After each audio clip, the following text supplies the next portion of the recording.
Hello everybody and welcome back to my channel. My name is Becca and today we are going to be talking about neurodivergence and houseplant care. How the heck do all of us ADHDers remember to take care of our plants? I'm going to spoil it for you. A lot of us do not remember. But I actually put out a question box on Instagram to ask you guys how you care for your plants if you are neurodivergent. And I got way more answers than I was expecting. I kind of was wanting to just ask to make sure there was nothing that I was missing. And I ended up getting probably more responses than I ever have to a question like that, which just made me so happy because I said on Instagram that neurodivergent people must just like find each other. And one of my friends said that most of her friends are neurodivergent and she thinks it's because we just are attracted to each other because we get each other. It's like you don't have this extra level of worry because you know that this person is going to understand you and like why you are the way you are. So with that being said, today we're going to just discuss some tips on how to have a thriving houseplant collection with this neurospicy brain. Implementing these tips helped me before I even really knew what it was going on in my brain. If you feel like you could potentially have ADHD or something on the neurodiversity spectrum, this video will definitely be very helpful for you.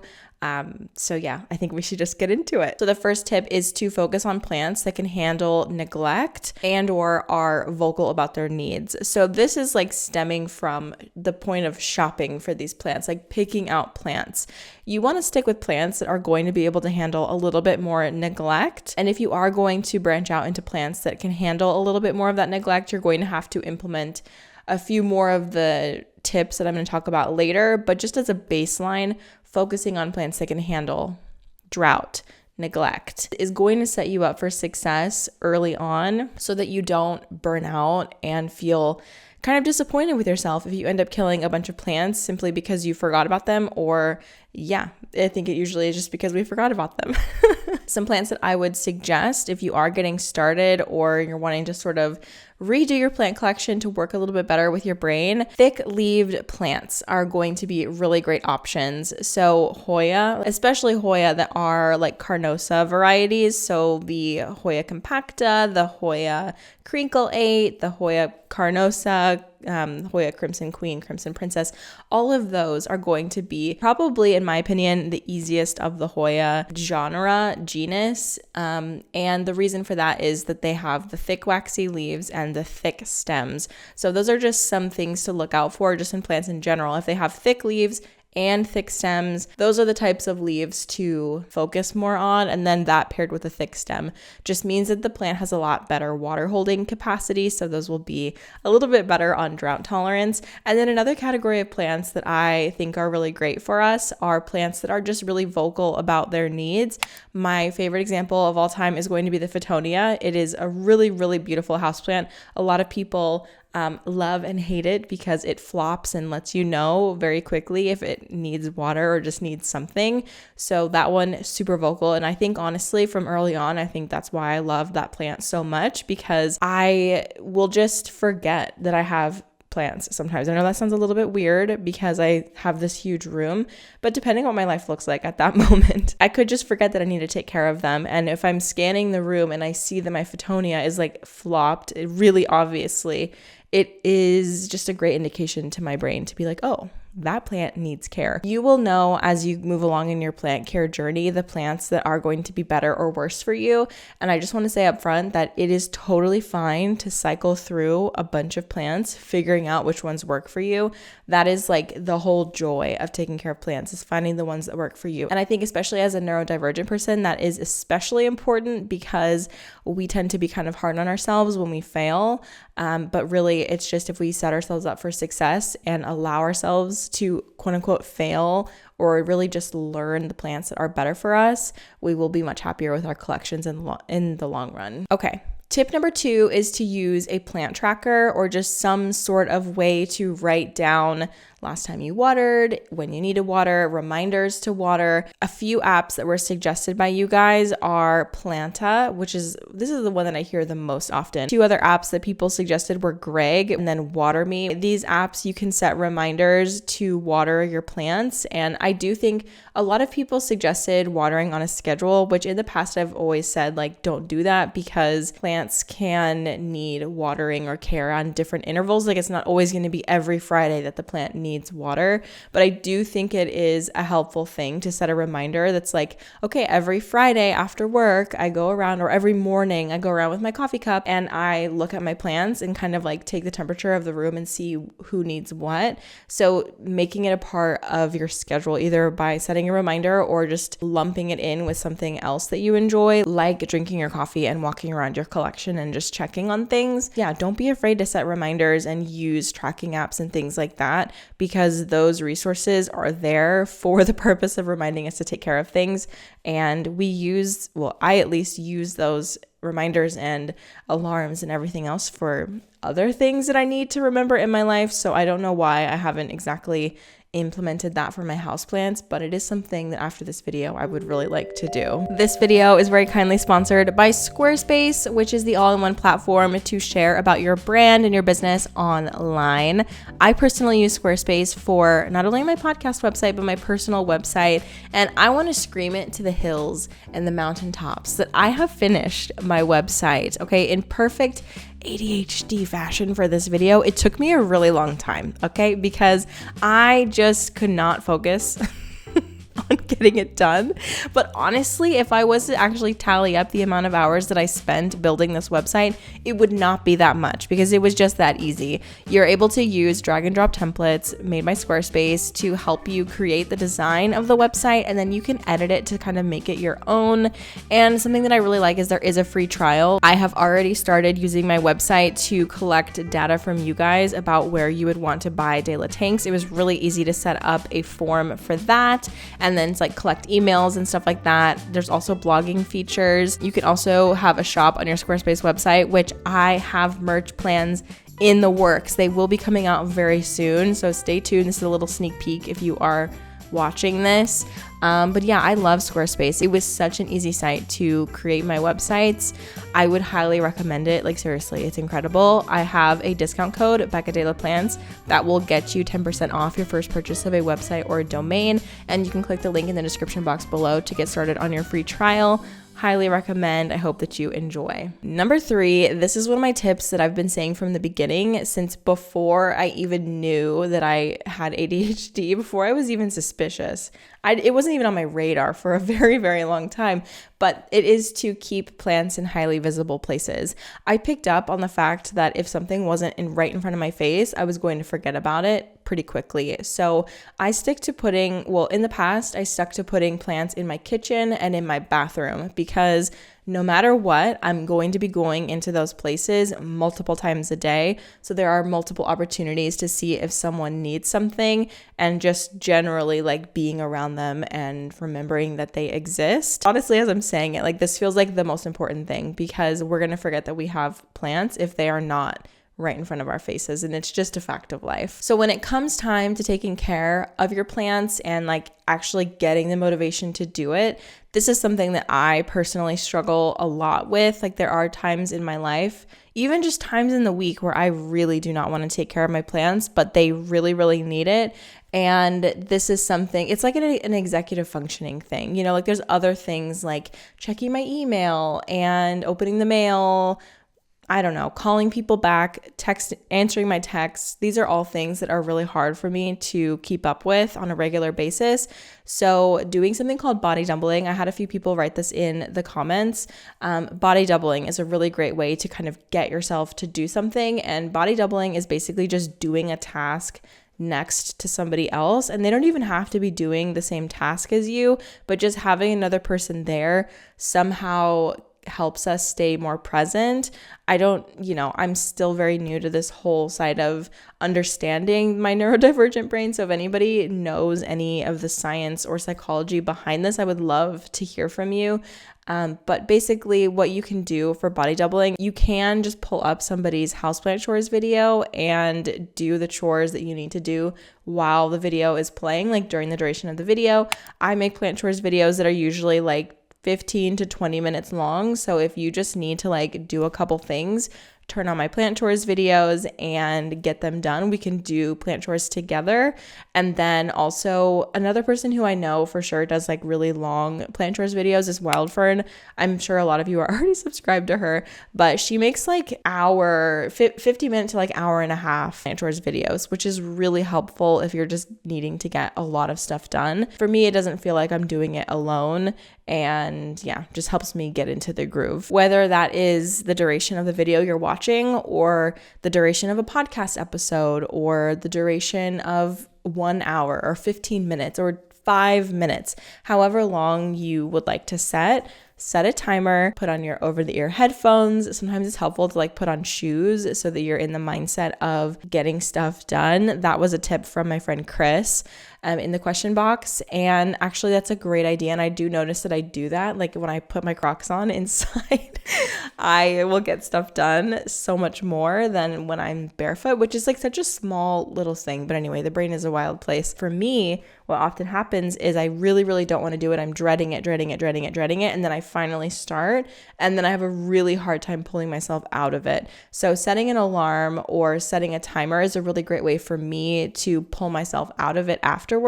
Because if not, I can easily like throw 5 hours of my day into taking care of my plants. And then, I'm over here fiddling. And then I'm over here. It's just crazy. It's like tinker time on like caffeine, so much energy exerted in such strange ways, which I'm learning to lean into. Like if there is a day where for some reason I just really want to do laundry, but I had other tasks that I needed to do that day, if it's not going to be this huge deal to just swap them because I really want to do laundry, I never want to do laundry. But if there is a day where I really want to, it's okay to just swap your days. You know what I mean? As long as it's not going to cut into any deadlines or something like that. So if you ever find yourself like really, really wanting to do plant care, you could clean your bathroom tomorrow and take advantage of your brain being on plants right now. That's totally fine. And something that I have had to learn to lean into more and not push myself to do things that I just really don't want to do just because I said that I was going to do them, because I'm miserable the whole time. And if it's really not that big of a deal, there's no deadlines to meet, why am I suffering? Why am I putting myself through that if I can just water the plants tomorrow or do the repotting today and then repot and then water tomorrow? You know what I mean? Like, I don't know. We make the rules. We can change the rules. We can edit things as we need and want. And I think for me, it's really hard to not get into this groove of routine. Like, well, this is how I have always done it, so I have to do it this way again and again and again and again. Even if it doesn't feel like this method is serving me anymore, I get into this mode that like I have to keep doing it that way because that's how I've always done it, which is kind of another tip that I guess I'll just say that, like, you make the rules. It's totally okay to switch things up. I was talking to Adam, my podcast co-host. I think he said this on the podcast, but he was saying that he used to always bring all of his plants to the sink to water. He would always just take them to the sink and do his flushes and everything every single time the plants needed to be watered. And now what he does is he kind of sections things off and then like tops off water over here. And then in this small section, he brings them to the sink and he flushes them out. And then the next week he rotates to the next section. And that system has worked really well for him. And because he was open to changing his routine, he's so much happier taking care of his plants. So I just want us to remember that we make the rules, we can change things to help our plant care serve us, because at the end of the day, there are plants and we choose how everything goes. There's not this like rule book that we are given that we have to follow. Something that I've done in that realm to help myself is I have broken my houseplant collection up into zones. Majority of my plants are in this room. So it is very, very easy to fall into having to do all of my plant chores, all my watering on one day, which is honestly never fun. It's always bad But I do end up doing that sometimes because I just procrastinate so hard and that they are all like desperately in need of water. Don't be like me. Let's actually use the systems that we put in place. Also, in the question box, people were saying that they have chunked their houseplants by genus. So they have all of their Hoyas in one section, all of their ficus in one section, all of their cacti in one section. And that helps them to kind of just know, okay, all of these plants are going to need the same thing around the same time. So you can kind of chunk your plants that way. And it doesn't have to be all your Hoyas here, all of your philodendron here, because that might, I guess visually that might not look the best, because I personally like to have different genuses and different shapes and leaves and sizes mixed together. I think that that looks really cool. But if that isn't going to work for you, if having happier houseplants means that you are putting them in genus chunks, then do that. Do what works for you, because again, as I said, this is your plant collection and you make the rules. Probably one of the most important actionable items that I'm going to tell you today is to utilize automation. This is the thing just in life that we as neurodivergent people need to remember, is that you can automate things, whether that be paying your bills, whether that be, what else do people automate? I don't know. There are ways to set yourself up so that your lights are on timers, your watering is a little bit more automated. Like you could do some self-watering pots, some bottom watering. Something that I have utilized recently in that is just using clear bowls underneath pots for certain plants that I know are going to need more from me. For example, I did that with my Photonia in a little self-watering pot situation, and it has been so happy. I went on a week-long vacation and it was totally fine, which usually when I go on vacation, my Photonia dies every single time. I do still stand by you shouldn't use bottom watering as your only method of watering, because it doesn't allow for the plant to be like flushing out all of the excess minerals and stuff like that. But there's nothing wrong with doing it like 2 times in a row, and then the time after that you top water it and let the water fall through the bottom.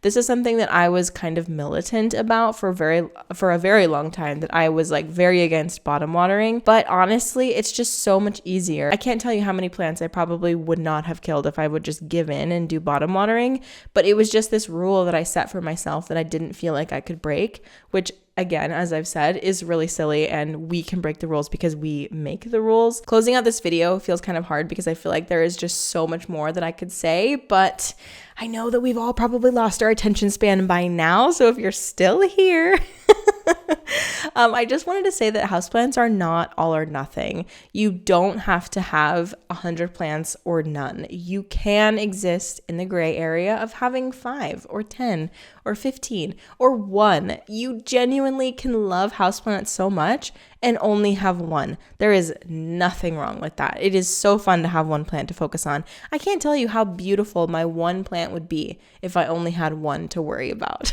Also, the most important thing that I'm going to say here is that your plants are not even like remotely as important as you are. Plants are easily replaced. Even the most expensive rare plant in the world. Okay, maybe not that. We wouldn't be owning those in our home. But a plant that you searched for a very long time to find is still more replaceable than you by like tenfold. So do not take the condition of your plants as a reflection of who you are as a person and your ability to function in this world.